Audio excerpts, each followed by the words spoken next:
All right, 3, 2, 1, go.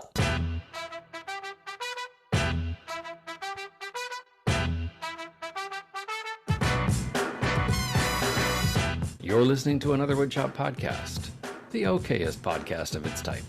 Your hosts are Daniel Dunlap of Daniel Dunlap Woodworks and Peter Kapar of Bee Trees Workshop. You can find them as well as the podcast on your favorite social media platforms.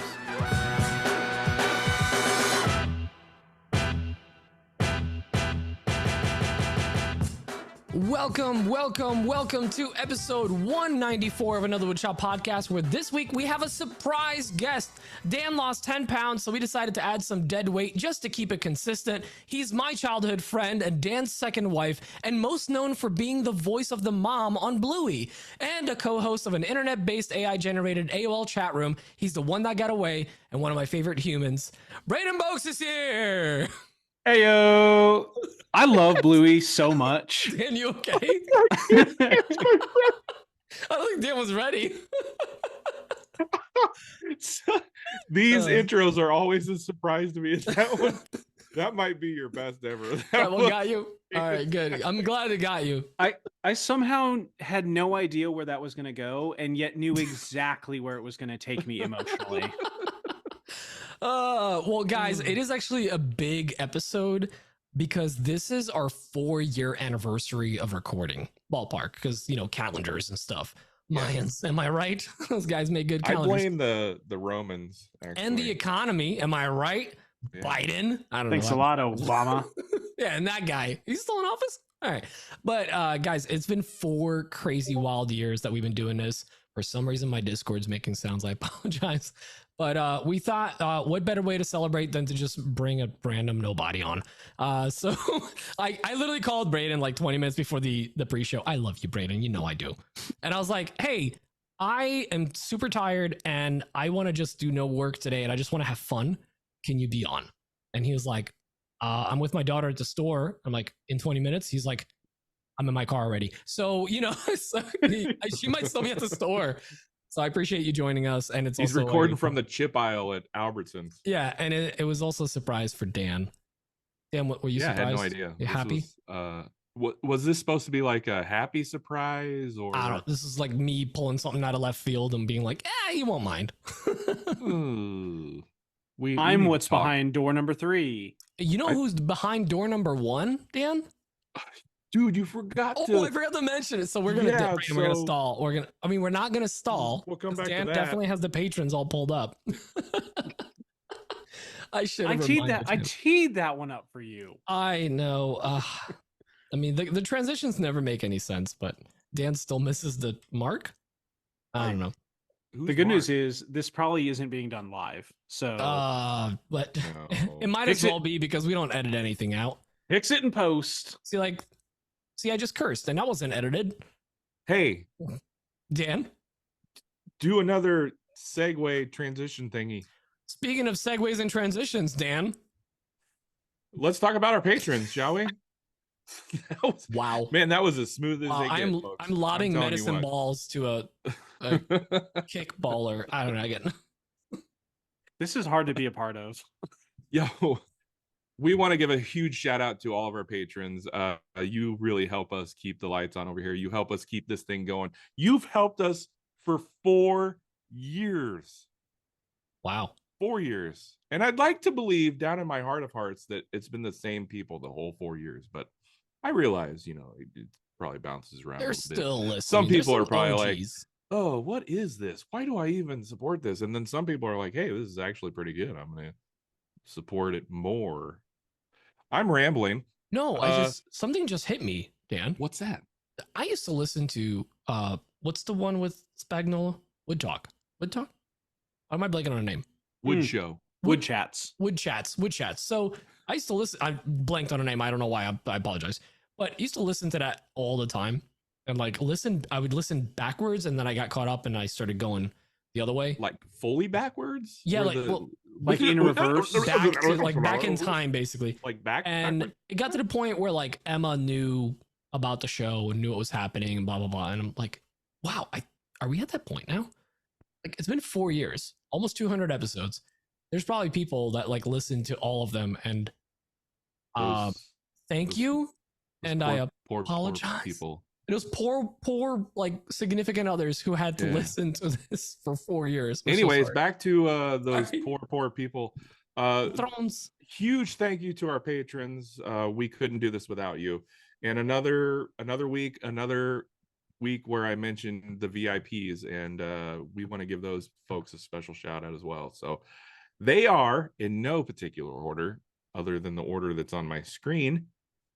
Scotty Hahn with Elevated Wood Design, Charlie Coons from Stubby K Studio, Justin Frazier from Fraser Canyon Woodworks, Jesse McIntyre from Sage Hill Woodcraft, Gillette Woodworks, Victor Aragama, Nick Brim from Nick Brim Woodworking. He brought back Nick Brim Classic.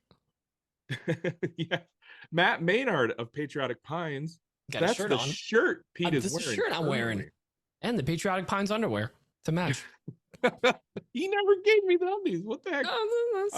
Bill Burkle from WTB Woodworking, Bill. Malcolm over at Bossa Nova Woodworks, Malcolm. Justin I got from that t-shirt. Calvary Customs. Braden's wearing the Malcolm shirt.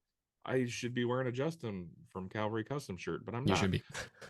Patrick Gensel of Patrick Gensel. Gensel? Scott Shirk of Red Lake Custom Woodworks, Max and Mindy Coons from WK Studio, Justin You. Bailey from Campfire Studio or Woodworks. Now on Amazon. Campfire Woodworks. Not studio. Why did I say studio? I don't know. Campfire Soul Stove. Yeah, Justin's got He's officially on Amazon. He's an Amazonian. He's an Amazon. He's an Amazon. Yeah. He's an Amazon. Anyway, big shout out to all of our patrons. We appreciate you long time. If you want to join the Met Army, as we lovingly call it, you can go over to patreon.com/Another Woodshop Podcast and get joined up on one of our many tiers over there. We provide extra content and all sorts of things. And if you're shedding tears over remembering that long link that Dan just said, well, guess what? It's in the show notes, so you can click away. Every week it's in the show notes. Every week. Look, I think I mentioned this last week, but Pete puts a lot of effort into those show notes. So go check them out. Click the links. Wow, you're really overselling it, but okay. Is there a way to get like an affiliate code for like VIP patrons that I sign up? Like almost like not a pyramid, but I'll buy you a beer at Maker Camp. And it'll be a take that total deal. boat cup of beer. I'll take that deal. Yeah, I'll take that action. Yes. That's a good deal. Actually, I'm a little sour because I had negotiated my rate and then plus one drink for teaching at Maker U. And I did not get that drink at Workbench Con. So I'll be I want to from my hear more lawyers. about Maker U whenever we get around to We'll get to it. What's that segment we do? It's What's up, my bro? What's Yeah, on something my like internet? yeah, it's that. Something like that. I want to hear more about that. Well, we're definitely not going to do an interview because Braden's. I was very just going to clear ask he's been that. I on here. mean, no, he's just a guy. We're just BSing. yeah. Who the hell are you? But we already know. So don't talk. Dan needs, so just to catch you guys up on what's happening, Dan needs a boost to get into his new truck. Braden has a big package coming in the mail. And I taught a class and I cut down a tree. So that's our week. So next week, our guest is just wrap up the show. Is the show over? That's it. Thanks for signing up. If you want to join us and support us on Patreon. No, I skipped out on figuring out what the heck I was going to eat for dinner to be here. I'm getting the experience. I will be interviewed. I will be gazed at lovingly. I will be roasted. Okay. I mean, and dude, so we've you're got at charred least, at this point. Have you heard my intro? we've got at least 5 more minutes. Yeah, we of already this. did the roasting. That was I the roast. That's all I you originally got? was gonna say that you were the voice of Thomas the Tank Engine, who is silent. I should have gone with that, but the mom from Bluey, I feel like she can get it, right? Am I right? Mom from Bluey? She's not the mom Yeah. from The Incredibles. Oh, Just saying. both smash. Yeah, Listen, waifu right there. Looking at like watching Pixar movies as an adult, things become clear. Like Yeah. the curtain is pulled back, and what made us the way that we are. Right, you ready? Pixar. You ready? The mom from Dexter's Laboratory. Dick. Gyaro. No, they I say don't think I've gyat ever- now. I've never You guys seen not know that. this? Oh, I've never seen that. Yeah. No cap. no, no, but a She doesn't wear a gyat hat? is that. You don't say thick, you say gyat. Yacht damn. Because it's you don't say the other part because that's for old people. It's inferred. Yeah. She catching W's. I've never seen Dexter's. It wasn't that like a murdery show on HBO? No. No, that's no. He We're had a talking lab in Dexter's. his wall, and no, you're talking. You're talking about. We're talking Cartoon Dexter. Network. Yeah, Cartoon Network. Just They made that show into a cartoon. yes. I am just can't tell- really Yes, confused it was called right now. Dan. It was called Death Note. Look it up. I can't tell if Death he's being Note? serious or not. Mm-hmm. You look up Death Note. That's the You want me to do it animated- now while we're recording a podcast? Sure. I mean, I have to interview this bozo. No, it was really So- actually Dexter's Lab was really fun because that was kind of like the start of like that blue waffle craze, like back in Yeah, the, okay. in the late 90s. Yeah. I know about that. No, you don't. They had that at Shoney's. It's really good. It was like a blueberry. Speaking of blueberries, what's going on, guys? How's your week? It's been a week. Oh, Been God. a thing. What? It's just pulling teeth all day today, isn't it? Yeah. Are we doing what's on our bench? Is that what we're doing? I mean, we could be. I'm just kind of shooting the poop. I think here. Braden really wants you to interview him. All right. Well, Braden, thanks for joining us. I appreciate you joining. I do, despite my monotone voice. So what's your favorite wood to work with? Listen, I think I'm kind of out of left field on this one because everybody kind of likes the same types of wood. I, on the other hand, am not like other girls. I like We working know. with walnut. We know. Oh, unique. Especially free walnut that's sitting in You your should shop. move to New York because you're unique. Unique Okay, if you had to York. make one thing forever, what would it be? Zero clearance inserts. Oh, really? Really not Okay. hats? Not hats? Not Of all hats. things? Jeez. I really got out of hand with that hat thing. You did. That was Oh, you I really? kind of blacked out out for of a little hand bit. quickly. Yeah. Did we do okay? It blacked out. It was a little out of control. I do have my Fresh Prince of Bel-Air hat though, and I'm very happy with it. So I appreciate that. I can't find mine. I don't know What? where it went. I think Zoink, somebody Scoop. came in here and specifically stole that No, one. I just have hat. my two hats. That's it. Just the two. Your two dads? Yes, I have two dads. Surprise. That was a show back in the 80s. My two dads. Are you talking about 2.5 Men No, my two dads. in the 80s? Yeah. Are you just talking about like home videos or what? What? You What got- network come was that on. on? Come on.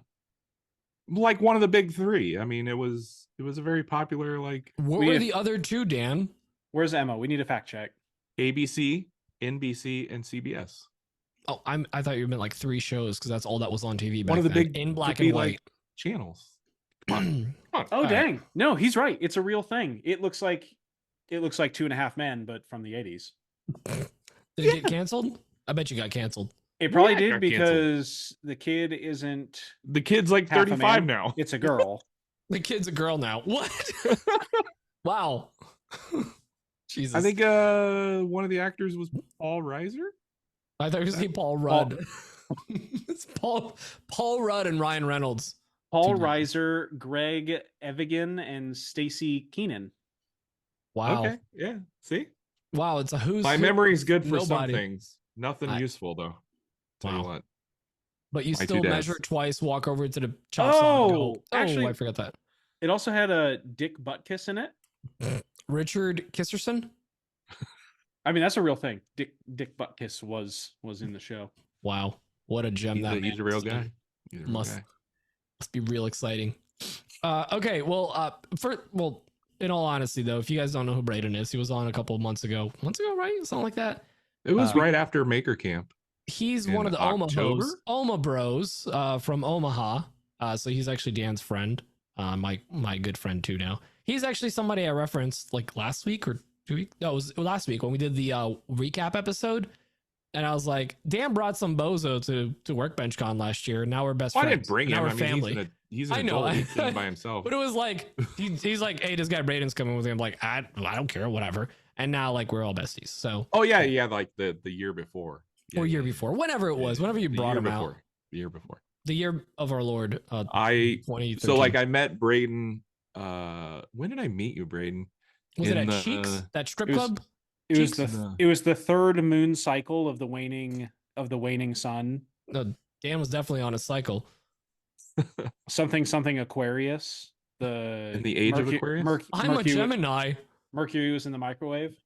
Wow, we can never have him as a guest again. It This is just our was- episodes are off the rails right now. I'm really trying to think about when Dan and we I actually- met in June of 2022 because Okay. I had decided, you know what? Cars are too expensive. I'm going to get into working with wood, and everything got expensive. But I knew what I needed to make my tool better was a zero clearance insert. Oh yeah, So this is accurate. This is accurate. Did you I pick type- it up locally? I He typed did. it. I typed it into Google, and it showed up. And he was the top Numero uno. listing on Etsy. And a business I- profile that just said the insert king of Sarpy County. And I thought I'm gonna meet that man. No, but I saw that shipping from Bellevue, Nebraska, which is right next to where I grew up and is adjacent to Omaha, and so I just reached out to him and said, "Hey, can I save you shipping costs and me shipping costs and just come pick this up?" And he said, "Stranger from the internet, come on over, bring beer." That's Yeah, that's the most story. true statement you could say. That I 100% believe that part of it. Yep. And And then I we brought it- drank all the beer. I brought a 30 pack of Busch Light, and we proceeded to stand in his shop and drink the entire case over 30 5 case? hours. In one sitting. A 30 rack. Well, I mean, it's Busch Light. It's pretty much Nebraska water. Oh, and you make Fact. fun of me for seltzer. It's basically seltzer. Fact.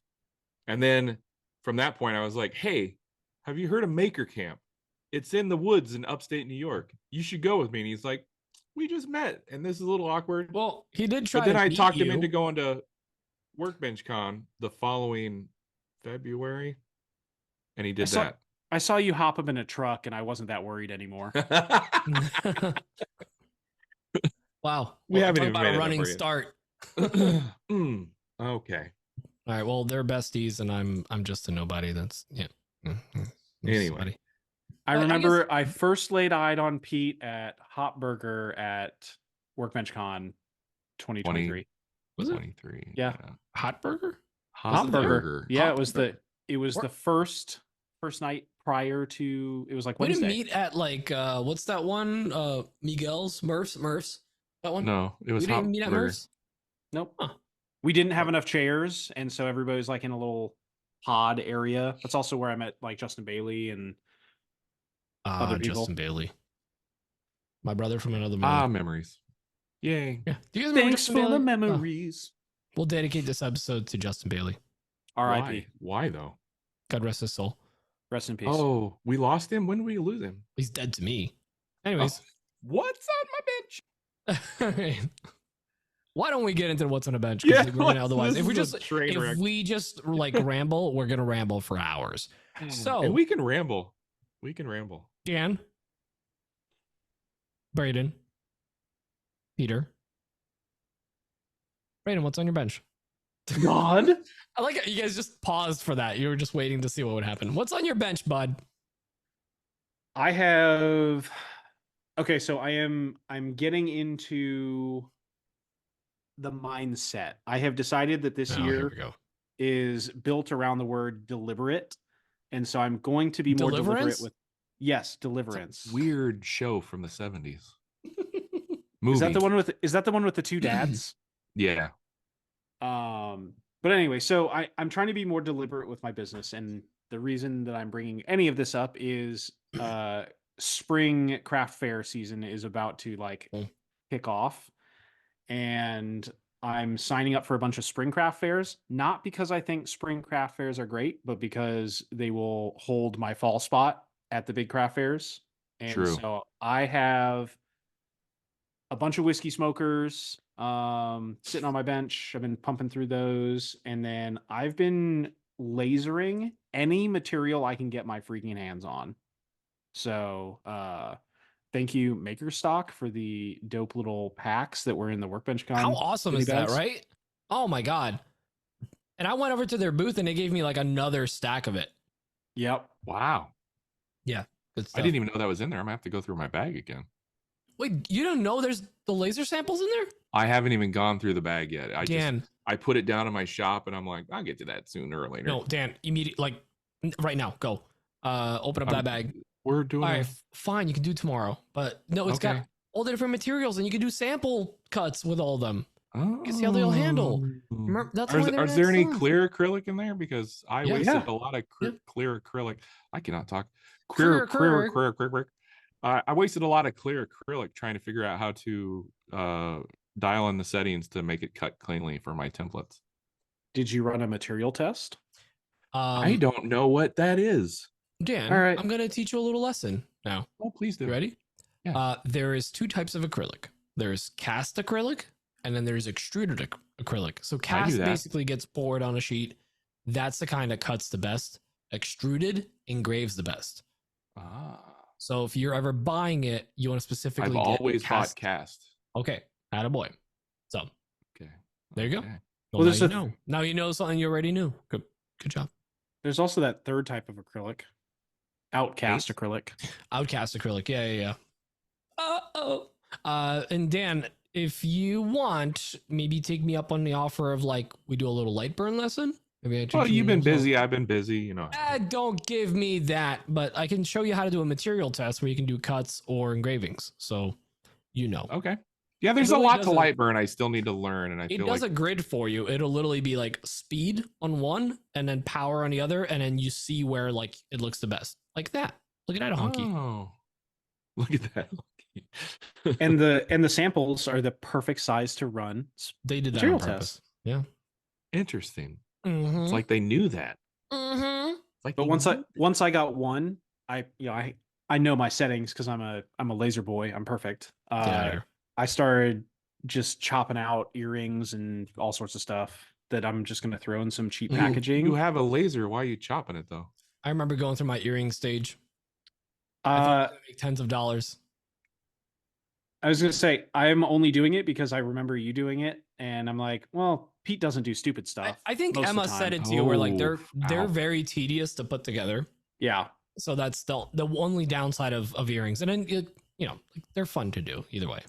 Yeah. Turns out you got the same one. Same kit. My fingers are large and none of this stuff is meant for man hands. So did it come with pliers? Cool. And did it come with a ring? Yeah, I don't know how to work the ring. Oh, what is the ring? Johnny blank ring. The one ring to rule them all. You put the ring on, and basically it's got a slit on it. Do you see it? That one. Yeah, this is an audio podcast. You guys are doing a lot of visual things. Okay, so I'll explain it in words. There's a ring that comes with a lot of ring kits or earring kits that has like long slits on it along the circumference. You had me at long slits. Whatever. Basically, what you do is when you're holding the piece with pliers or something, you take your ring and you actually twist to close that loop up. So you use the ring as the part that's like flat to hold the piece together. Instead of using two sets of pliers, you use the ring, the one ring to close the other rings. Okay, so you open it with the close them all. You open it up. You can open it with both, or you can do it with both. But then when you're holding it with pliers and you put the actual thing on, whatever the actual earring is, you use the ring to twist it back into place. You could use two sets of pliers, but it's just cheaper to do a ring, and the ring actually works really well.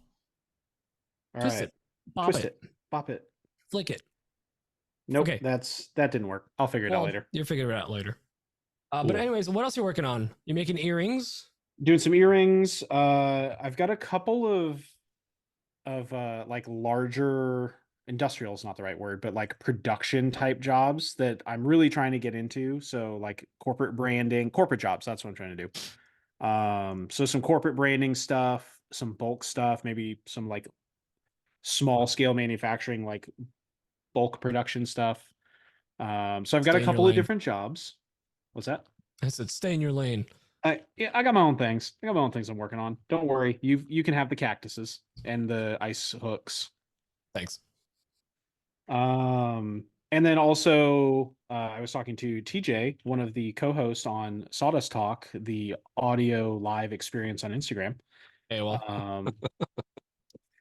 And he and I were kicking around yesterday that I really should be hitting up a bunch of like microbreweries and trying to get into their little swag areas because everybody loves alcohol. Because if you buy alcohol but you buy swag with it, it's a hobby. It's not a problem. Oh, is that what I've been doing wrong all these years? Yeah, you That's, don't. You just that's don't why have enough when you hats. collect cans, it's less of a drinking problem. It's more of a hobby. Oh, okay. Cool, Yeah. cool, cool, cool. Okay, So yeah, noted. Interesting. So that's kind of what I've been doing. I'm throwing a lot of stuff at the wall right now that is, if it takes off enough, can be scalable because I'm not making one more face grain cutting board this year. Like not a single one. I'm so sick and tired of them. I can't get what I want out of them for my time at like craft fairs. And so I'm just gonna let all of the other, woodworkers that come to these craft fairs and only have cutting boards, Wow. they can have it. Wow. Way to just put everyone on blast. On blast, fight me IRL. I'm going to clip that. It just Braden going, I'm better than all of you. Boom. That's basically Yes. what he said. Braden 2024. Yeah, no, I'm okay with that. That's fine. So are you working by any chance on any like cedar based projects? Yeah, actually, how coincidental that you bring that up. I did just quote out yesterday, day before, this week. I quote out like 250 square feet of cedar planters to an old coworker that essentially was like, "This is what I want. Tell me what it takes to make this happen." And so I came up with the quote. And cedar, even if you're doing fence pickets, like cedar just adds up quick. Yes. Oh, it's not cheap anymore. Like it's Yeah. not a cheap wood. I originally in my head was doing it based on like the $2 fence pickets. They're up to like $4. Whoa. And that's Yeah. that's after the 11% Menards discount. Save more money at Menards. Okay. All right. But yeah, so I sent her a quote thinking, man, who's, this seems really high. I don't know if this is going to go well because I still have imposter syndrome. And she's like, cool. How soon can you get them done? I was like, How are you joining them? Like, what are you thinking? Are you thinking of just like screws from the outside, pocket hole screws, Flex seal. You're dovetail welcome. joints? I was going to do hand cut dovetail joints. No, like an actual serious question. Like, what are you thinking for joinery? So what I've done for joinery on stuff like that in the past is honestly just a lot of wood glue. And like I'll use Type Bond 3 for the water resistance, and then I'll just pin nail them from the back. And it seems to hold up on these since it's not at my house. I'll probably use some like some deck screws or something like that from the back to hide all the the holes and stuff. Nice. Well, the only reason I'm asking is because I discovered this last year when I was doing, I forgot what I was doing for outside, but Craig makes outdoor rated screws as well. And they have, I think it's I don't know if it's a separate jig or you just set it up differently to set for like, you could do like posts, like big posts, and the screws are like 3 or 4 inches long. So like you drive them in there. And that's actually not a bad way to join stuff for outside. It's pretty damn nice. So Are those those blue screws? they're, I forget the color. They're I don't know if blue. blue. The outdoor ones are Are blue. they blue? Oh, okay. Yeah, they're blue. I've used them before, but cedar's just so soft that trying to get the planks, and like it's not a And the super planks thick are not plank. thick, yeah. Honestly, if you get real baller, just pre-drill a hole and like, and then put like plugs in them. Look real nice. Again, I'm over engineering this. Yeah, Walnut plugs on cedar.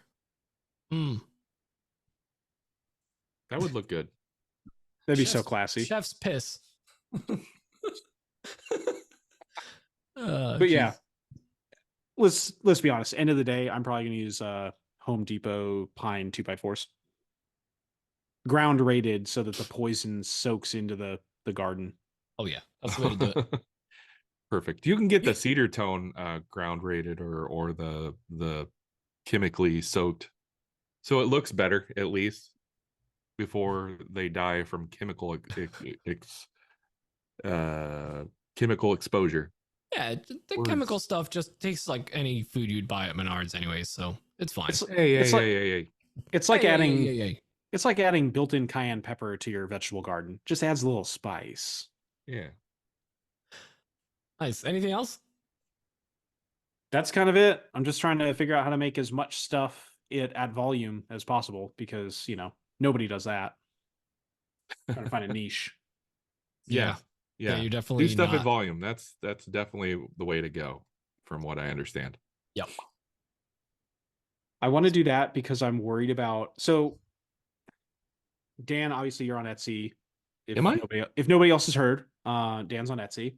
Oh, But I and keep coming. seeing more stories. Who was it a couple weeks ago whose Etsy store got shut down again, just like out of the blue? My buddy Jake got shut Yeah. down, which is out of nowhere. I mean, those stories seem like they're coming more and more frequently, which my 29 sales on Etsy, it's a big deal, big part of my business. But yeah. I just kind of feel like focusing on Etsy, if you don't already have an established business on there, it just feels like setting yourself up kind of for failure. Hot take. It's tough. I think you're being a little short-sighted with that, but that's just my opinion.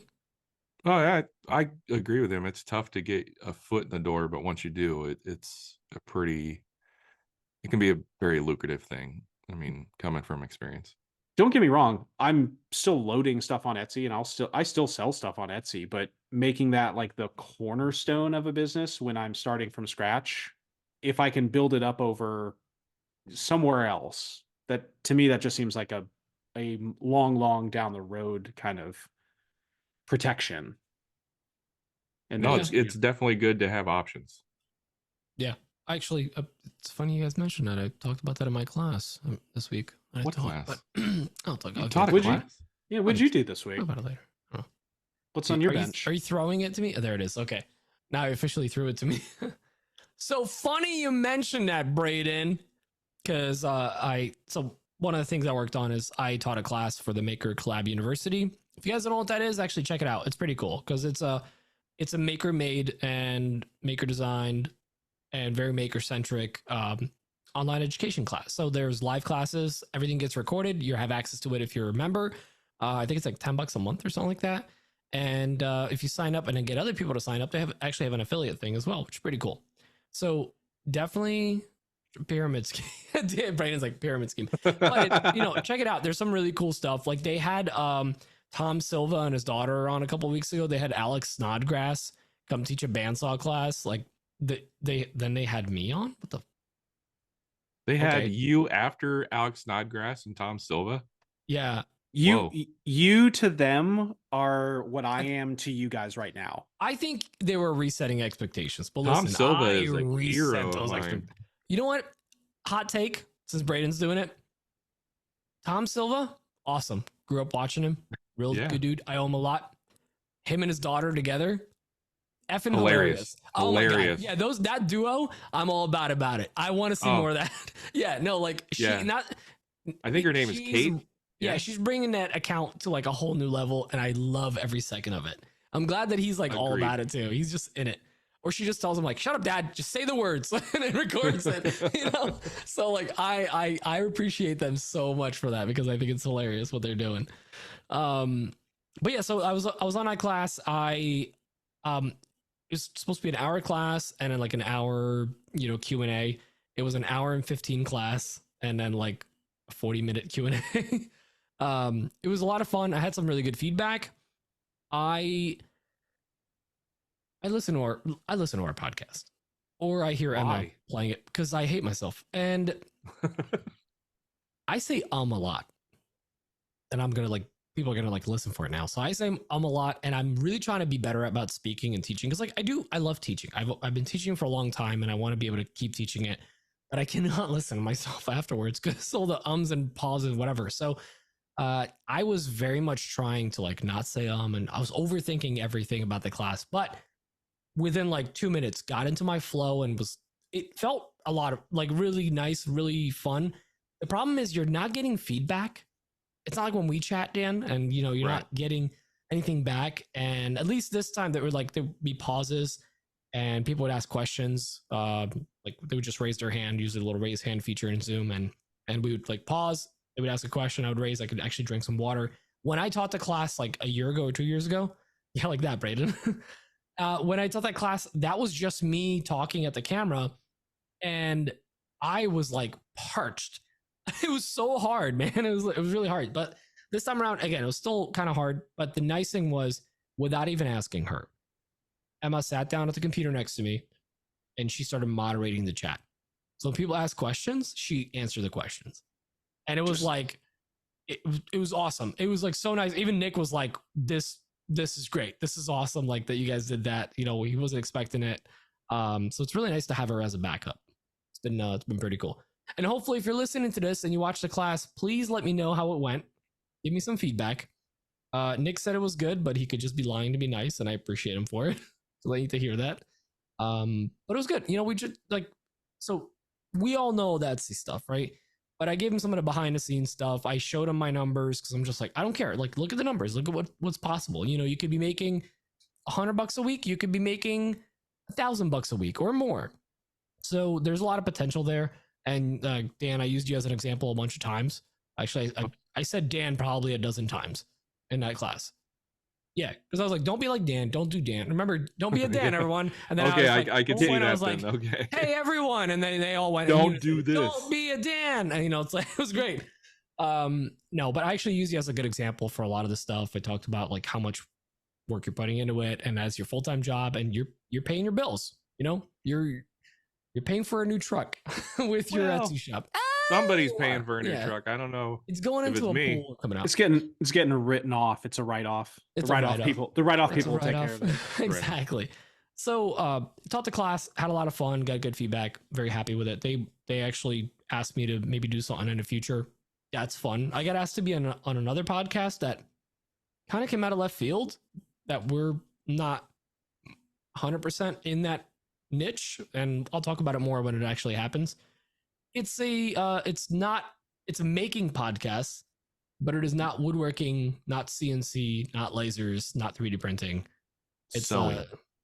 Sure, why not? Oh, was it a Think About Knit, the crocheting podcast? Is that a thing? I don't know now. It's gonna be a thing. It's gonna be a thing now. We're starting it, Dan. We're doing it. But anyways, I guess it has to be on a podcast, so I gotta figure that out.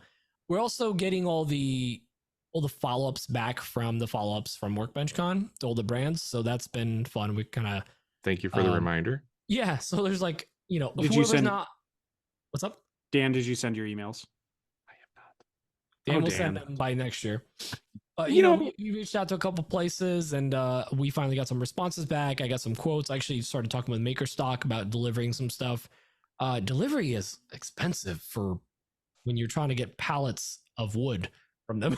But I might drive over. I can't imagine why. About an hour and a half away.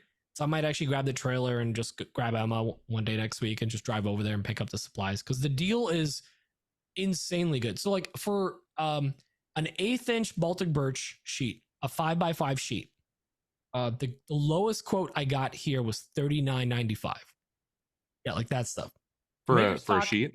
For a sheet. MakerStock has it for $29. But they also have volume discounts. So if I get $1,000, there's like 15 or 20%. So it's significant. So I'm basically, I think we did the math. And if I went with that big quote that I asked him to give me, I'm looking at like $24 a sheet.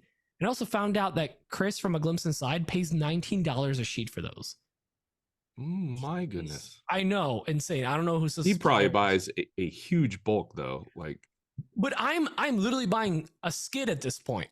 Like I went to my local lumberyard and I'm like, hey, do you guys have this? We don't have it. Can you get it? We could. I'm like, how much do I have to buy? 30 sheets? Is that enough? They're like, can you do 32? I'm like, that's weirdly specific. Are you flirting with me? He's like, no, that's what's on a skid, like on a pallet. And I'm like, I will gladly buy 32. Give me a quote. He's like, $41.90. I'm like, cool. Thanks. Go F yourself. You know, like I just walked out of there. I mean, I bought some other stuff, but it's expensive, especially in Jersey. Jersey, everything is marked up. It's a real freaking shame. So I'm actually going to try to get my suppliers details, because if I have to drive down to the docks in Linden or whatever in Jersey, because that's where all that stuff comes in, it just sits on containers. And if I can get it real cheap, I'll just load up there. I don't care. I'll buy 2 pallets. What if you buy a whole container of plywood? I'm not that rich. And I have a kid on a way, Dan, and I have a car payment now. So that's a no. Yeah, but credit I cards might are still fake get money. new tires for my truck, Dan. I might do that. I don't know. Maybe new rims. What do you think? Feel like I'm being attacked right now. I don't You're not being know. attacked. You're attack adjacent. But anyway, so I'm just trying to lock down some supplies because I'm down to like that big batch that I bought from that lumberyard real cheap. I am down to I think 4 sheets or 3 sheets of like the 26 I bought or something like that. Didn't you get like an amazing deal, like $4 a sheet or something No, like no, that? it wasn't like that. It was like 20 something bucks a sheet. Man, I Look at this, yeah. why like am I coming up with these numbers? Like, It was Yeah, really like good. Now they're something. trying to charge me double. That's why I'm like, no, thank you. Mm. So, so yeah, I'm just trying to lock down some supplies just to get me, carry me through the year. I had the delivery of all the ice climbing tools, so those are in the shop. They're ready to be worked on. I'm going to start working on that in the next week. I'm wrapping up all the drawers are cut up for the kitchen island, and I'm learning that I hate Imperial. And next time I use Blum hardware, I'm going to be going full metric for all the measurements because it's like, oh, the drawers are 21 inches and a 16th. Well, you need to subtract from that. I think it was like 9/16, and then it was another one that was like 9/32. So, and that was your math for like how wide the opening it is.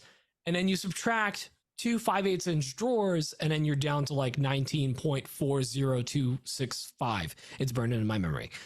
So I hate that. We're just gonna go with metric next time. But the drawers listen, are Pete, all freedom isn't always free. listen. It's Sometimes not. you got to make sacrifices for the Let bald metric eagles. ring. Listen, I don't know how many times I got to tell people this. Fractions are just decimals. I know, but it's a pain It's in the butt. literally a division problem. I know. 9/16, 9 divided by 16.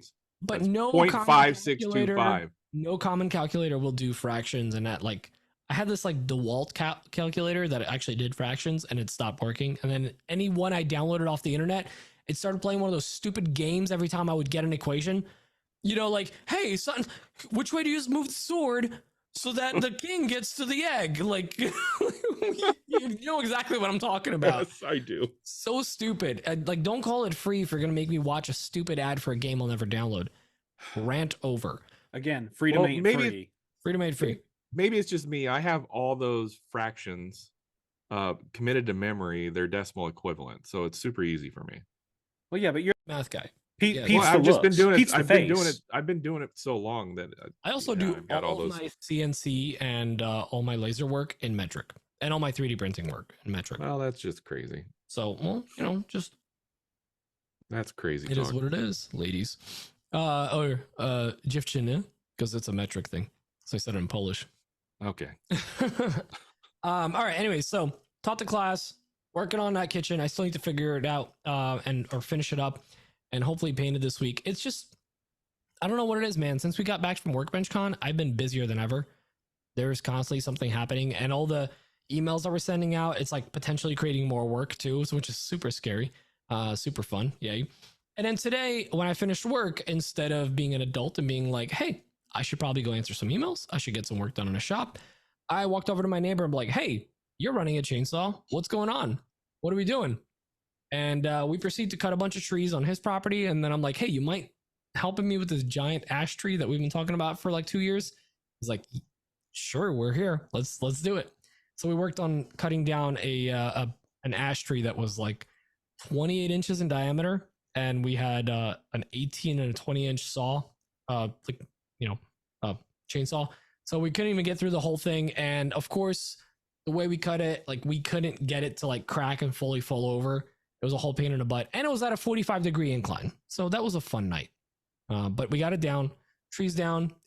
We cut it down because the emerald dashboard last year, nothing was growing on it. It was already starting to die, and we were trying to take it out before it got really bad and dangerous to cut down. So anyone that's yelling at me already, because I keep getting messages on Instagram, why'd you get a healthy tree down? Because I hate ash trees. That's why. So anyways, that's been my week. Dan, what's up with you? Ash hater. I just want to point Ashton. out that a guy that said he's doing everything in life in metric just described both the chainsaw and the tree in imperial. Because that's the only way to sell them. You Thank can't you. get a 200 centimeter saw. Would it be 200 centimeters? I don't know. I can't convert the two. That's either like really big or like, oh, that 28. number's big. A 20-inch would be What's 50, like 60 centimeters. what's 8 inches of metric? It's 8 inches times 2.54 Well, it kind of depends if you're measuring from the base of the centimeters. chainsaw or from It's the blade. 20.32 centimeters, ladies. I wonder if like in Europe they just round down. They just like 20 centimeters. No, you always round up. Yeah, you always round up. That's a pretty big up. 21. Doesn't matter. Always up. But saying like I'm 21 centimeters is like it's a weird flirt. Anyways, speaking of Weird 10 flirts? centimeters, Dan.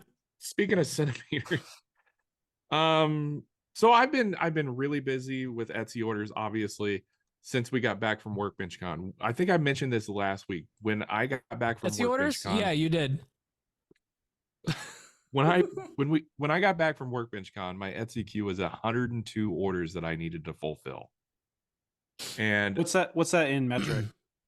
well, take it times 2 divided by 2? 7. I don't know. I can't do it. I think it's like 300 kilometers. I had it. Yeah, it was up to 102. I think last weekend I got it down to 41. I think I texted you guys down to 41. Yeah. And I was feeling good about it. But the last couple days, I don't know what the hell happened. My Etsy store blew up again. And it's well over 70 again. I've had a busy week too. It's weird. I don't know what it is. You Well, know, I'm not. Go ahead. There was that news story about you. What? What? I can't. I don't believe anything that you say anymore. Which news story? Yeah, which one? Don't worry about it. So Just many. just Google it. What were you saying, Dan? Okay, I will later. Local scared man now. takes 2 approaches to get into his truck. It's like 3 steps forward, 2 steps back over here. I know I'm a broken record when I'm talking about my week, because that's basically all I do anymore is Etsy orders, and it pays the bills, so I can't complain too much. It is a little soul draining. It is a little creative, like what is the word I'm looking for? It's a creative abyss of despair. God, That pays for your truck.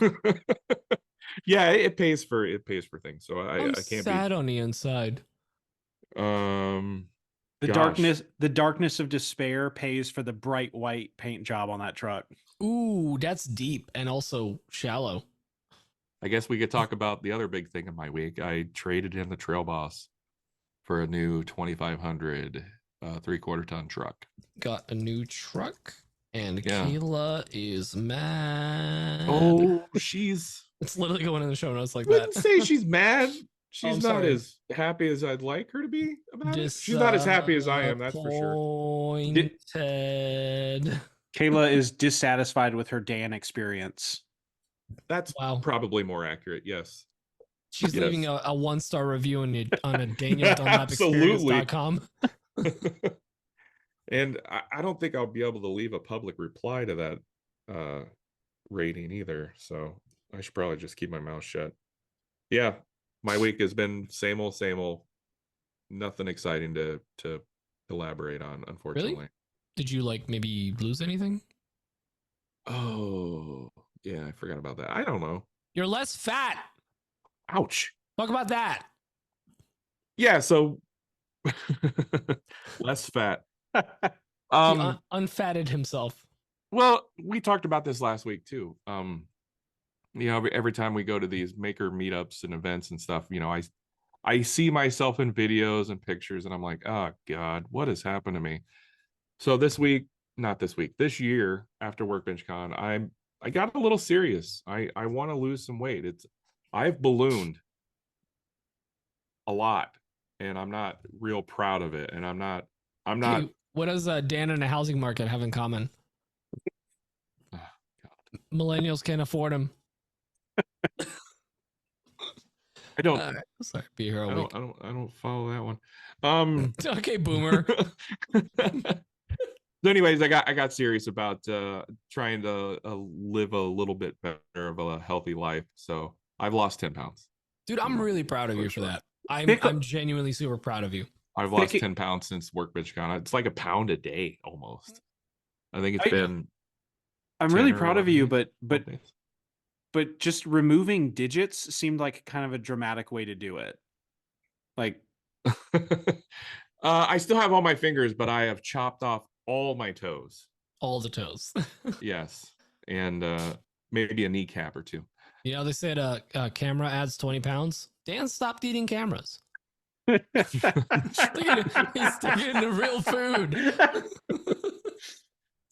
I want to know. So I've been eating a lot of quinoa.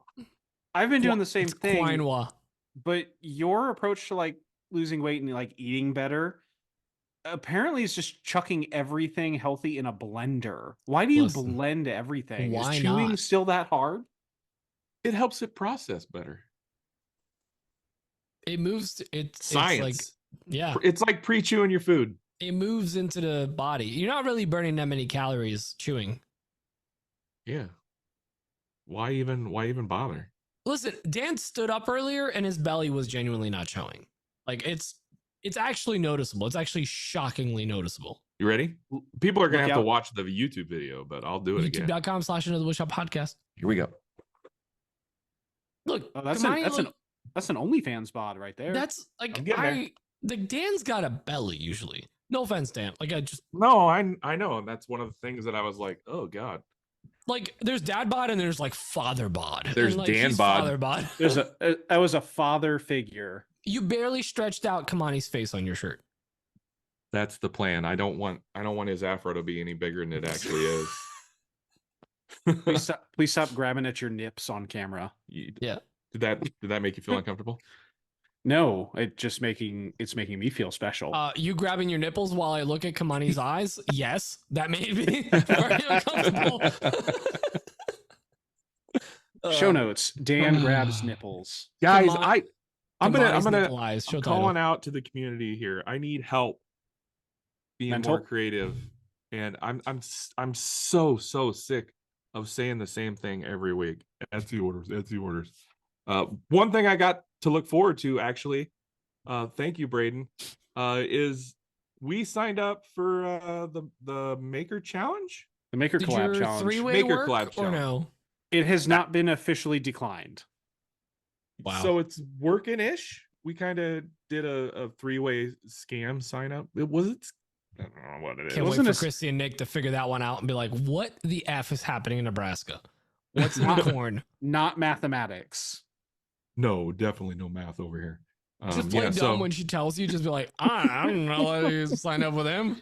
No, Nick and Braden like cornered me, and they're like, "You have to sign up for this. You always talk about how you don't have anything creative anymore." I'm like, "I don't have any time," and they made me, and they forced my hand. So I'm gonna do the Maker Challenge collab thingamabob with Nick and Braden.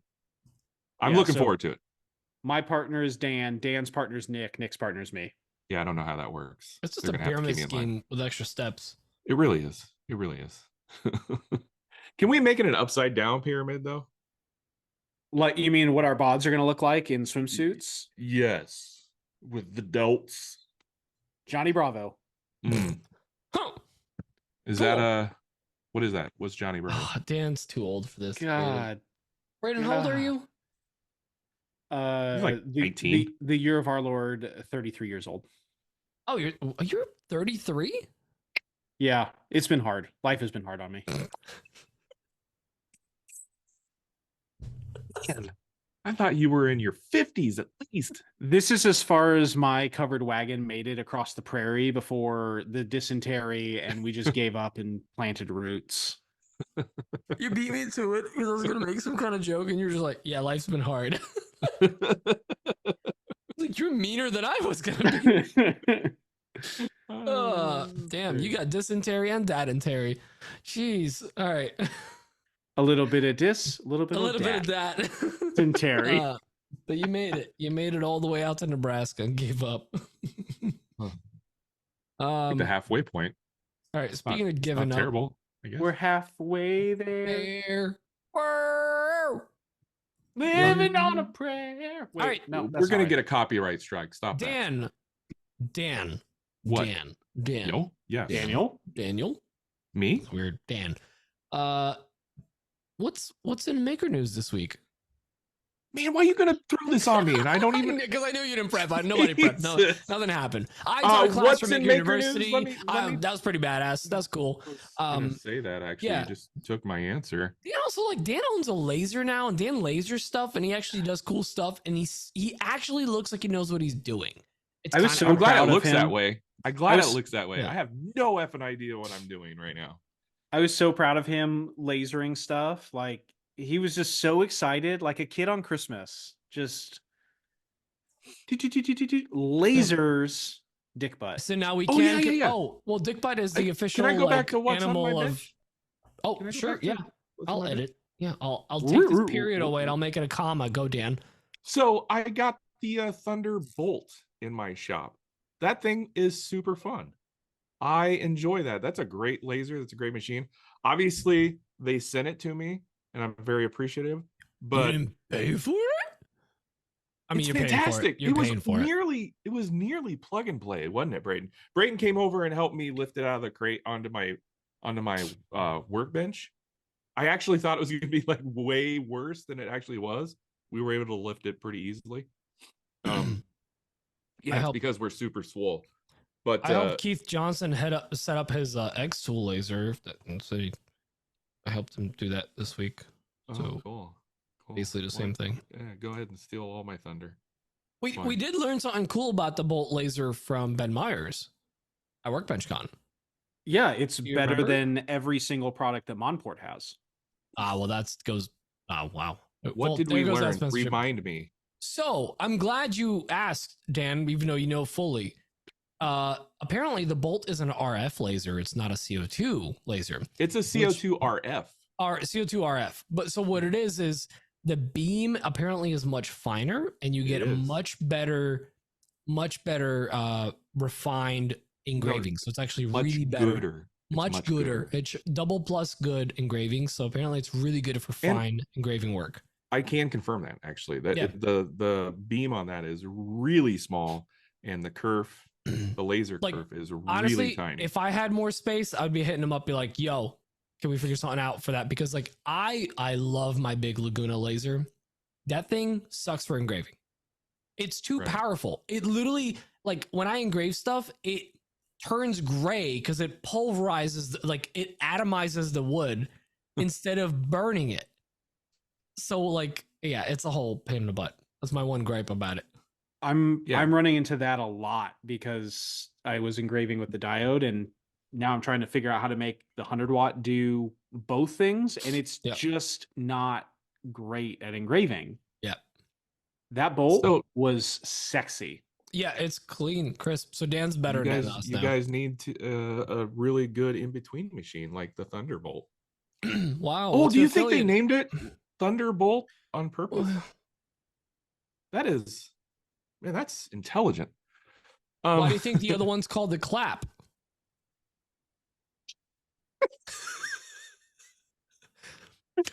Stop and think about it. So wholesome. So hey, Thunder, wholesome. sponsor the podcast, please. They're gonna cancel me. Anyway, one of the things I did this week actually was I took a couple pieces of 1/4-inch clear acrylic and did some tests on them before I knew that there was this whole test thing you could do. Didn't know that was a thing. And I was trying to figure out the best settings for actually cutting those. And I finally settled on something. And now my bow tie templates are going to have clean laser cuts. Whereas before I used the CNC to cut those out. And it worked fine, but it still had rounded outside corners. And because it's CNC, the actual cut was a little rough looking. It wasn't as crisp as like some other people's templates. So I'm super excited about having the new bolt to cut out those templates. That's the main thing I wanted that thing for. So I'm glad I got that dialed in. So you've had issues with Etsy orders with your bow ties with people thinking they're either too rough or like, how do I use the template?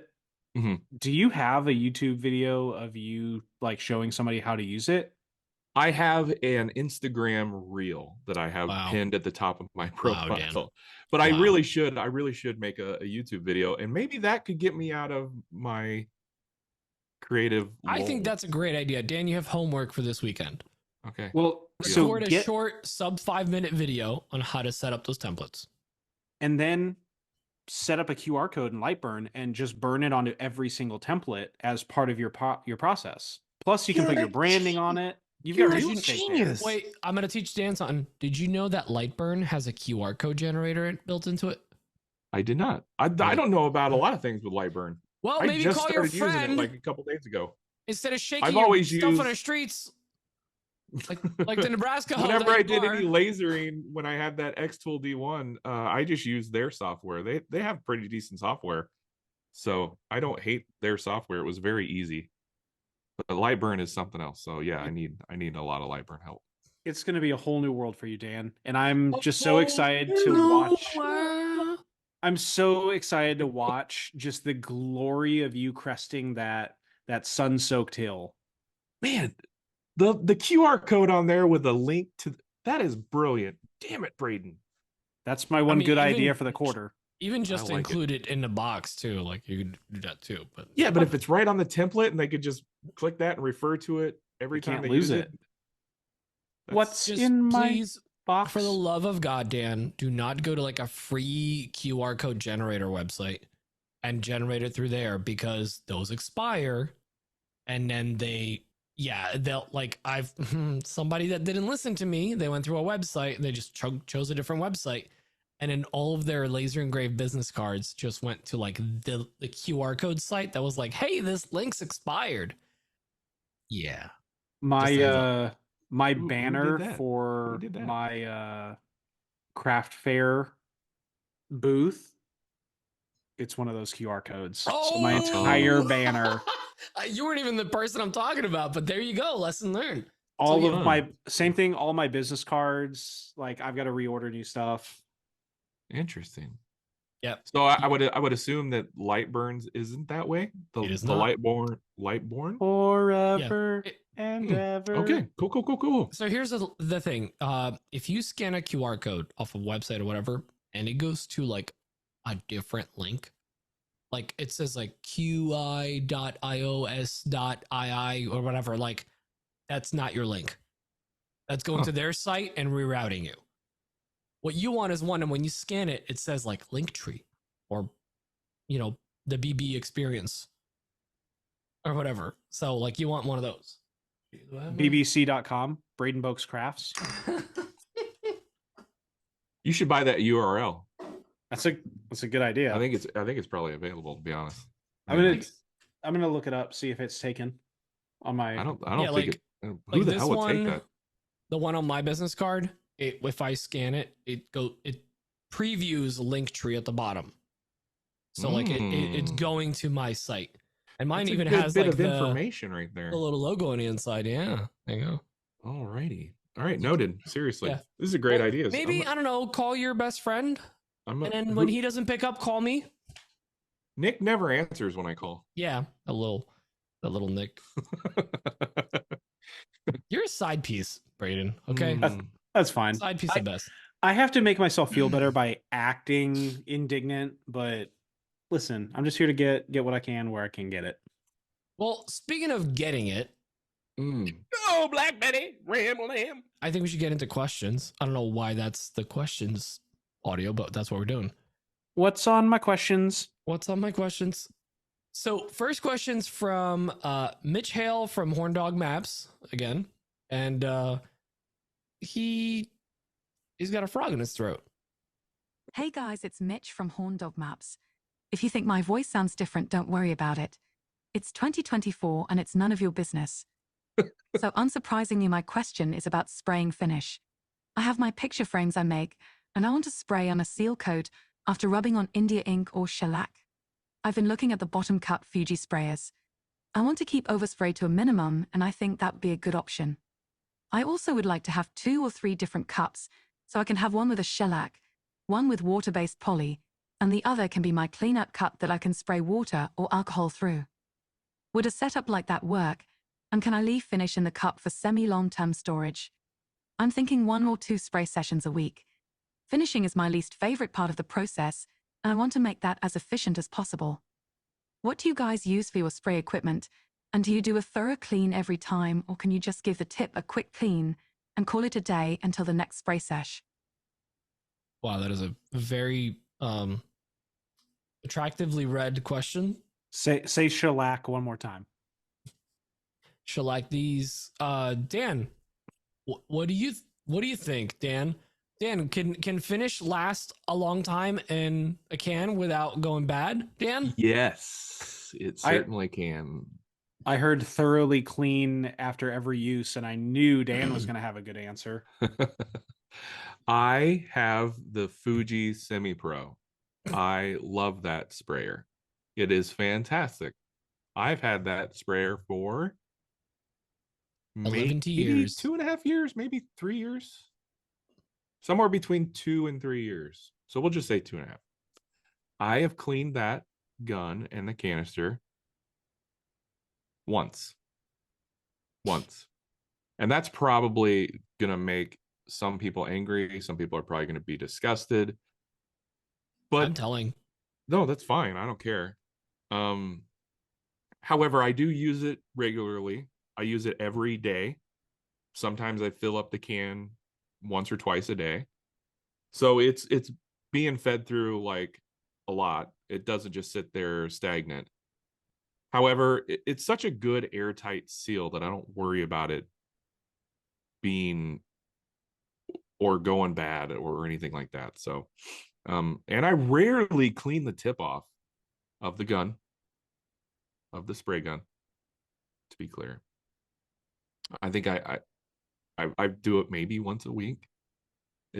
I'm really awful when it comes to that.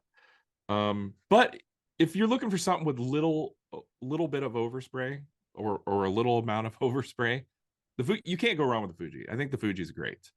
What was his other questions? He had a lot of questions. He was talking about he wants to like use multiple finishes. What would you recommend? Like should he swapping get out the multiple cups? or what? I mean, if you can get multiple cups, that's not a bad idea. I mean, those Fuji cups are not cheap. Yeah. Each spray gun I feel like is like $400 or something. Yeah, the entire gun is like but if you want to go from like a top loader, like I have a bottom loader, I'm like, oh, it'd be cool to have a top loading one. No, it would be yeah, I started out with cool. the top loader, but I prefer the bottom actually now, because not only do I find that it's easier to use, but it holds more material. Fun fact, mine and Emma's wedding song was Dancing in the Moonlight by Top Loader. It's actually the name of the band.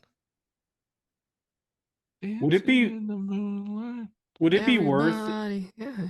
I didn't know that was the name of the band. In his question, swapping out finishes like cups, would it be worth having like one more cup that has alcohol or something in it to like spritz it out? Yeah. Or is that just overkill? Yeah, absolutely. There's nothing wrong with that. Like, I don't even know if you can just buy different cups. Just the cup? Just the cups? You probably can, but I've never looked into it. And that would be a hell of a lot cheaper than just buying different guns, that's for sure. Pete, do you have a question? I see you raised your hand. I had the answer to what you were asking. Oh, he's asking too. Unless Braden, do you want to go next?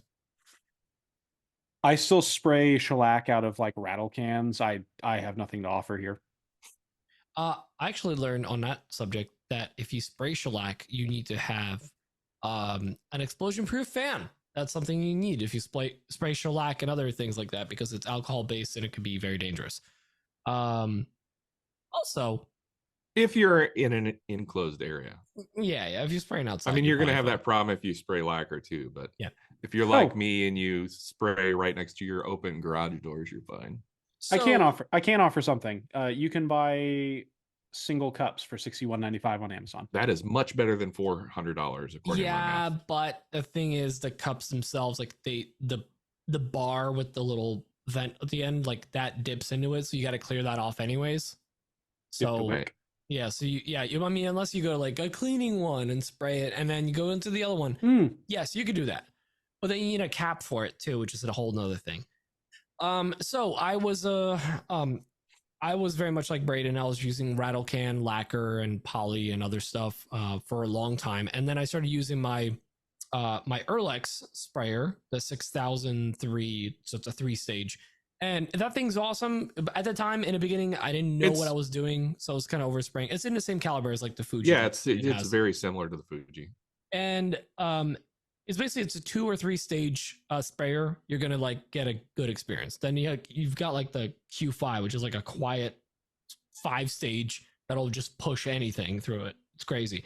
But so I was moving. I had a thing of I made Dan's famous lacquer recipe, which just lacquer and lacquer thinner. It's a 2-to-1 ratio. Don't spoil it. Oh, okay. Watch my reel. I posted about it. But anyways, I had it in that thing, and I sprayed it at the old house, and then I didn't use it for a while, and then we moved, and then I didn't spray for like 8 months. Anytime I had to spray, I just like use a can, right? Because it was just like in a box, put away, and I was like, "There's no way this is good."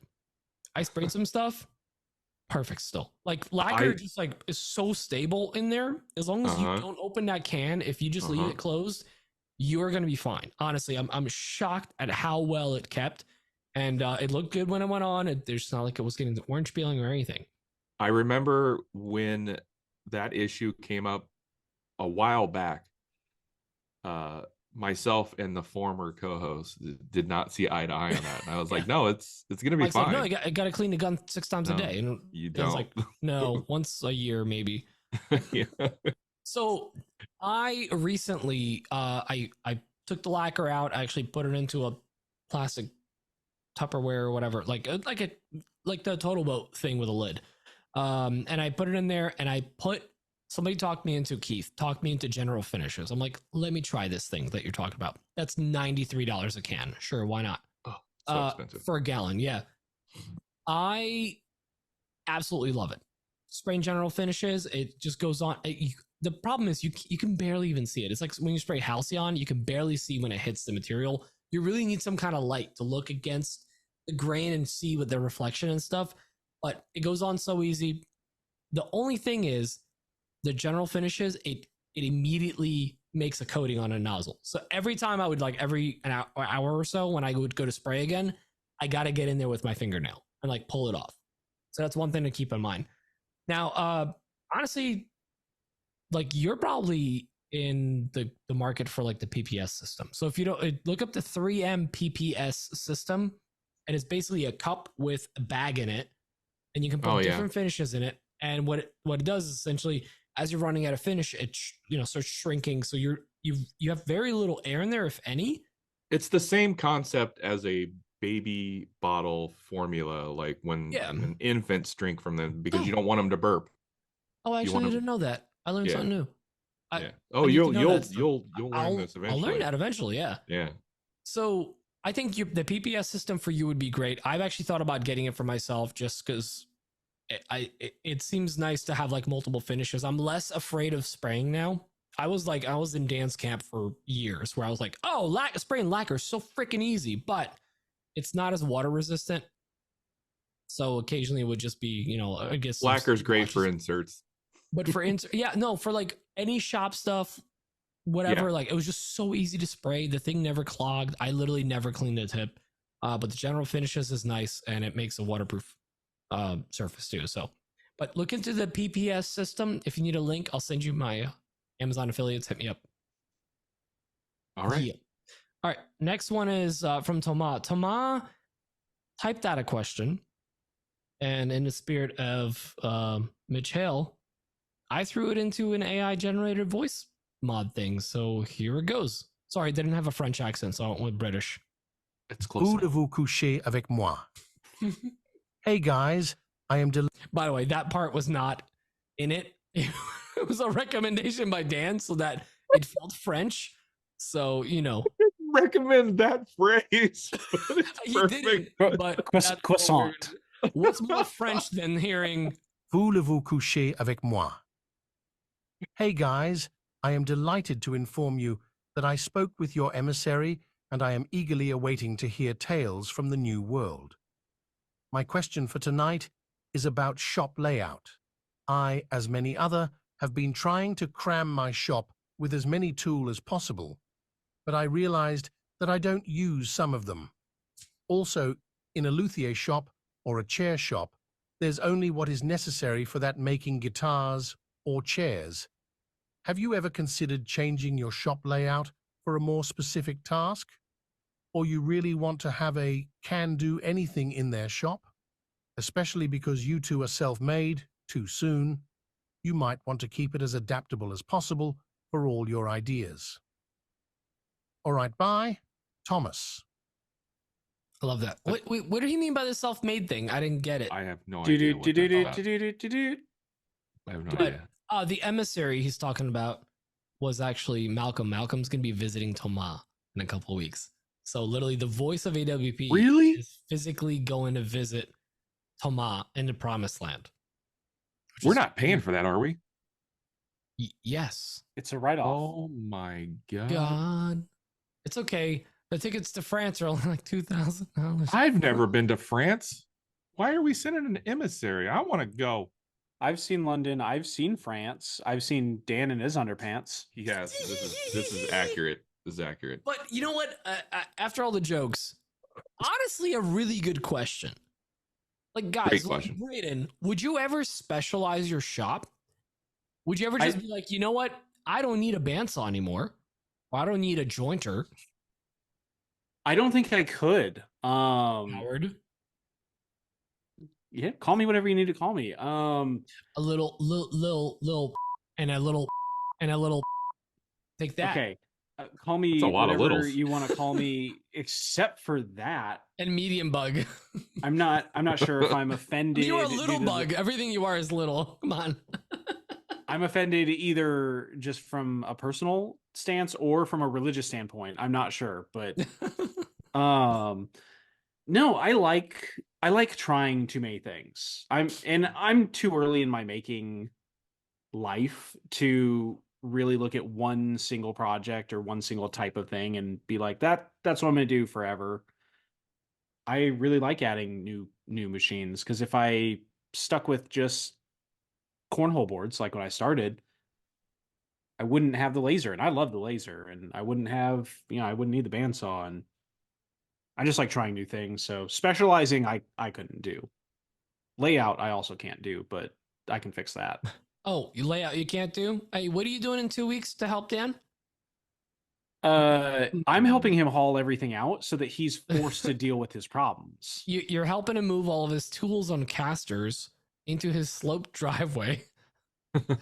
And We're then gonna at the bottom is going to be a U-Haul. I'm with going to a put that ramp new truck that's just going sideways. to load up Yeah, we're gonna- everything. We're gonna put the new truck sideways on the bottom, like Oh. stopping kids from running in the street, except it's jointers. Oh, is it slightly hard pasta? Because that truck is going to be al dente.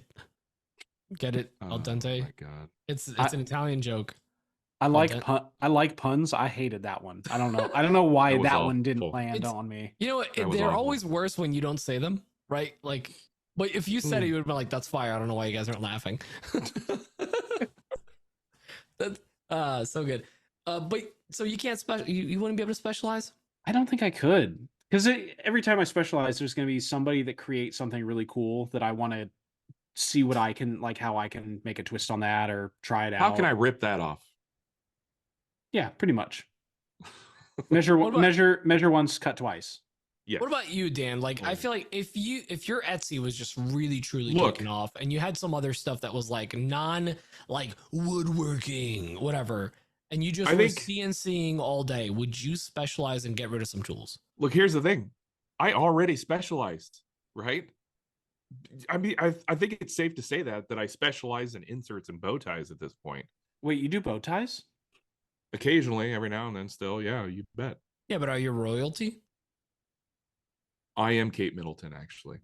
I didn't wanna- Kate Middleton of I didn't want Sarpy to County. let y'all know. Everybody's been looking for her. I'm right here. Show title right there. No, I already specialize. However, like I would not get rid of things, and set my shop up to specialize because I want the freedom, just like Braden said, of being able to do different things. I feel like if I do that, I'm just going to limit myself, and there's just like no possible way I could ever expand and do other things. And it would literally drive me crazy. I'm to the point now where I kind of want to pull all my hair out, which I'm fastly losing as I hit or get closer to 50 years old. So that would be a bad idea. But yeah, Pete,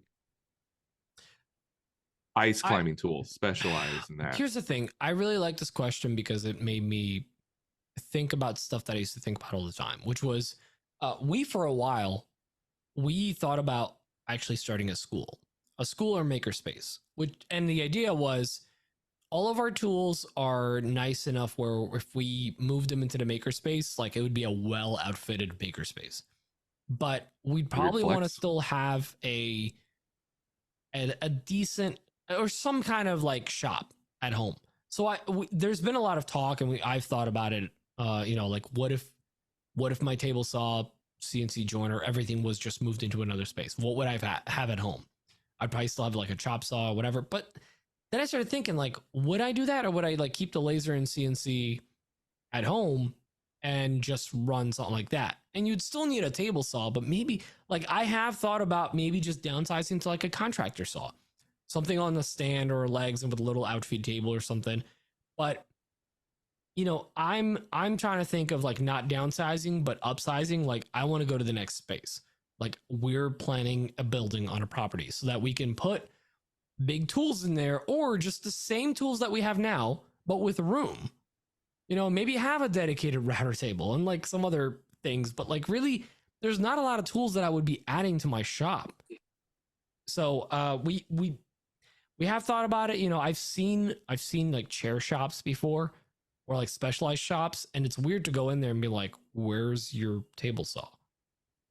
Like all they use is like they shape with hand tools, and they cut stuff on bandsaws and a chop saw. And a chop saw is like an old sliding what is the thing called when it's blades down? Why am I blanking on it? Radial arm saw. Radial arm saw. Yeah, like I've seen places Braden was like just talking about that. A radial arm saw instead of like a regular like chop saw, and it's like, whoa, how does this? But this place puts out like beautiful chairs and whatever, because like a lot of it's hand tool work, and I get it. If you're really specialized, like Tomas, for you, I think you're slated to be doing a little bit of everything. You're a tinkerer. I know that for a fact. You're a very nerdy guy. You're into some engineering stuff, into drones. He used to actually make drones and play around with that stuff. You like tools. You like toys. You're like all the three of us. Unfortunately, we're all the same. Like we like toys. We like fun things. And I don't think you have to specialize too much. But that being said, if I was ever like, hey, this content thing's not working, whatever, like I'm retired, or I won the lottery, I don't know. Maybe if we move somewhere else, I'd just have like a little shop in the corner of the garage and not have to make content. But I do love this, so. I think there's kind of something to be said too, like where we all are and where a lot of us are in terms of our businesses too, is there's not a lot of people that have the luxury of saying that they specialize in like one thing. A lot of us are, hey, hustling. Yeah, I'll take whatever will pay some money sort of thing. So, this week it might be planter boxes. Next week it might be inserts. The week after it could be a giant wooden horse. I mean, we're not even like, most of us are not even in just a genre. We're not even in wood. We're wood, Right. metal, 3D printing, plastic, like CNCing stuff, lasers. Like this is literally what used to be 4 or 5 different businesses. Some of them didn't even exist back in the day. Now it's like, like what we have in our shops is absolutely effing insane. Like the fact that you have a CNC behind you, Braden, something that like Dan used to run for a fabrication company that was like a warehouse, and they were the only ones in like, in the city that had it. Like that's what it used to be. Now we have lasers. Like I have a freaking laser in my shop. That's kind of insane. Freaking laser beams. I'm just one shark away from living the dream. Yeah, exactly. Freaking. But yeah, No, I- it's true. yeah. The stuff we have in our shops now, like 20 years ago, it would be mind-boggling. Yeah, I mean, these are you would have to spend upwards of like tens of thousands of dollars, if not hundreds of thousands of dollars, to have the things we have, and they wouldn't be nearly as small as we got now. Like you would have to Yeah. be like all in, huge business, get these big, super massive machines in your shop. It certainly wouldn't be in a hobbyist garage. And I think- Speaking, Go ahead. no, I was gonna left turn it and make a Oh. joke. So Oh, go but- ahead. Okay, well, I'll put a pin in that. But I think one of the best things that happened to the maker movement was Instagram, Pinterest, TikTok, all that stuff, because the Instagram reality of like, oh, well, those guys, they're able to fit all those tools in there. And like, oh, those cabinets look so nice. Because like, here's the thing with a lot of those specialty shops are traditional shops and they don't necessarily look nice. They look real freaking rough because they're just production shops in a small space. We've gotten to the point where we like care about how things look because we want it to look good. We want to impress others. And I think that's kind of nice. It's because the byproduct of it is we're trying to achieve that Instagram reality. Like, I'm not a streamer. I don't stream video games, whatever, but like my background, even on this video on youtube.com/Under the Woodshop podcast, is like, you know, like I care about it, but like it literally does nothing. In our shops, we try to have things as organized, except Dan, as possible. It's like, Not to attack you, but Don't- except Dan. Well, like there's Don't plenty of include shops. me, Like when man. I go to Keith's shop, it's like it's so pristine. Like every cabinet is finished. It looks nice. And like I think that's actually a good thing because he has so much stuff in that shop, from hardware to like double drawers, like something you'd see in a high-end kitchen for just for just screws and random things. And it's so well put away. Every Festool tool has got its own drawer. And like you can have all the nice stuff and you can fit into a 1.5 car garage because, you know, you can push the envelope of what's possible with a small space. We know plenty of people that are kicking butt in like a 1-car garage. I mean, like even like Scotty Holland, we were talking about him the other day. Like he's in like a 1-car garage and has got a really nice setup, you know? or Morgan Hop. Morgan Hop. Oh my God. The amount of stuff he's got shoved into that. He literally has a CNC on a wall, one in the back and one under a table now. I mean, It's he's got bonkers. essentially a shed. It is Right? just a shed. Yeah. Well, Chris, a glimpse inside too. He's in like 2 sheds and he's running Yeah. full on business. I don't think like he was actually someone I was just thinking about when I was thinking about the answer to this. I don't know if he has like a full shop because he's very specialized. Like, does he actually have like tables, like a big table saw and joiner or whatever? Or is he just, I don't know. Because I don't know. That'd be a good question to ask him. I'm Yeah, we pretty should have sure him back on. he has. Well, he's got to have a table saw because he's does the French cleat stuff. Well, maybe he's just a track saw king of Penelope County, where he's at. I don't know.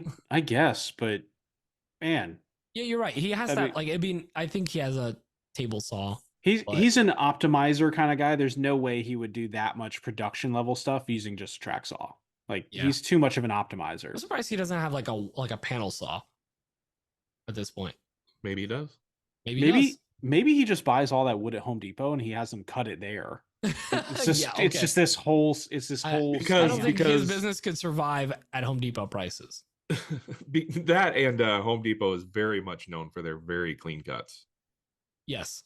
Yeah, on their panel saw for sure. It's always a sparkling clean blade, and it's perfect. in Clean every Air way. Force. Clean AF. Yeah, Speaking of perfect and fitting tools in shops, Dan, you want to go splitsies on a 1945 24-inch Oliver joiner? that 16-incher. Is that No, what it is? This one is a 24-inch. I That's yeah, I saw too that on the big. Facebook Marketplace the other day. I almost sent That it is to you. in too there. big. That's like an entire table. You just plane your whole table. I have trouble running an 8-inch board through the planer or the joiner sometimes. In length, Like- width. Oh wait, you're talking or about a planer? girth? I'm sorry. I don't know why I'm thinking of a joiner. Like, because I've seen some big freaking joiners. I saw a video today of like a joiner that's bigger than my planer, and I'm like, how? Am I saying planer? This is a joiner. You're saying Yeah. joiner? Okay, you are This saying is a joiner. joiner. Yeah, like I can sometimes there's an 8-inch joiner that like or my 8-inch joiner, I can't push material through it because it's just I guess I'm taking too deep of a cut. I can't You got- imagine You running. got those tiny Jersey arms. Yeah, I can't imagine that's too Yeah, I big. saw that. Yeah, That's an outfeed table with blades. that's Dude, a monster. it's a table saw, but the blade is just the whole length. That's I don't just know. a giant dado stack. I don't know. Fine. Those old school tools, like they scare me a little bit. That 1945, that was the product of all like everybody in the military coming back from World War II and being like, we don't have enough tanks around here. Let's make some joiners. Or like we don't need these tanks anymore, and they melt It's it all down melted into down that. tanks. That Yeah. would be really cool. I have no need for a 24-inch joiner, but Most having people don't. I having think a joiner- 99.9% of the population have no need for a 24-inch jointer. but having a joiner that literally saw the end of World War II that'd be a pretty cool story. Hmm. I'm If you pretty can sure make dodged that the into like a draft. workbench, that'd be cool. I'm pretty people sure would be that pissed. that jointer did not serve. It dodged the draft. I don't think a that draft something dodger. that big and that heavy That could jointer had dodge bone anything. spurs. Yeah. Well, speaking of dodging the draft, What about it? I was gonna try to wrap up the show, I guess. Oh, are we doing that? Well, I Okay. don't know We should probably do that. Well, we're an hour and a half in. Oh and, my goodness! How has this been an hour and a half already? Yeah, I told you it was a bad idea to have hell? him on. So, Pete, how do you feel just like emotionally these days? Like, let's just really get into this deep. Sorry, I drank a little thing of Coke. I bought these tiny Cokes at Workbench Con. I'm still getting through them. It's Just a healthier little- because it's just a little smaller. baby. Yeah, a actually, little that was baby. my logic. Because also, well, I And then got you them in drank case 5 somebody- at once. If somebody wanted like a Jack and Coke or rum and Coke or whatever, I figured this was a good size. I appreciate you. I may have You gotten just these want- for Dan. You just want to walk around Actually, feeling no, like Andre I the got Giant. them. Honestly, I did get these because Dan likes bourbon and Cokes. I do. Yeah, so I got the Cokes for him. He had none of them. But then you brought the Jameson and orange, Jameson Jameson orange and ginger ale. That is a fantastic drink. Let That's me a tell good you drink. what. That'll get you in trouble. Whoa. Did I talk about the Jameson orange I had at the Workbench Con Hotel? That it was $32? Did I tell you about that? You ordered a drink at the bar. At the bar at the hotel, I ordered a double Jameson and double Jameson orange, sorry. That's a bottle. A double Jameson double- orange with a side of fries and a hamburger, and it was $32. No, there was no food. It was just the drink. Double Jameson orange with ginger ale, $32 at that hotel. I was shocked. Shocked. He was Can I- shooketh. Can I tell you a secret? What? I only ordered one drink the entire time at Workbench Con. That was the one drink I ordered at the bar. I ordered just an old fashioned, or no, actually it was just straight like bourbon with light ice, and that was the only drink I ordered. I think it was like $12, which was actually not too bad. I would just go up to the room and before we came down, fill my tumbler with bourbon, and like just a good touch of ice, just enough to let out the dragon, and would come downstairs. And when it was done, I'd be like, I'm calling it a night, guys. Like I don't know how. Like the first year, I probably dropped like $300 at that bar easily, if not Yep. more. And Yep. somehow this year, I literally ordered one drink. I think I probably spent more on my beer at Morgan Hopburger, whatever. I Hop- didn't Hop buy Daddy. a single drink Oh, from the really? hotel Well, bar. I also got you guys 2 cases of freaking whatever the natty ice or not whatever you guys drink. Well, you bought 2 18-packs of Bush Light and Nick and Braden Bush- polished it off Bush in Latte. one night. And I was like, oh, do you guys like, do you need me to throw these out? Or like, do you need me to take these? And Nick's like, oh, these are empty. Like, what? I got them for you 2 days ago. Not even.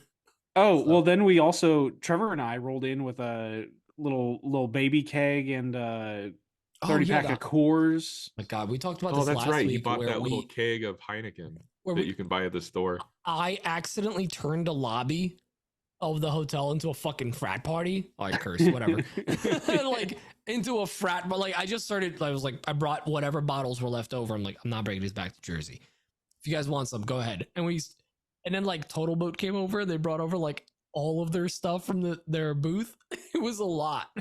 But no What's glue. a little worrisome is when we came downstairs to That's take exactly what I was like just to going to bring up. leave for our flight, it was on one of those like little baby side tables next to the little single armchairs, and it was pretty much empty. Like So There I got was some there was info like on 4 that. or 5 people that were still down there, and they were obliterated.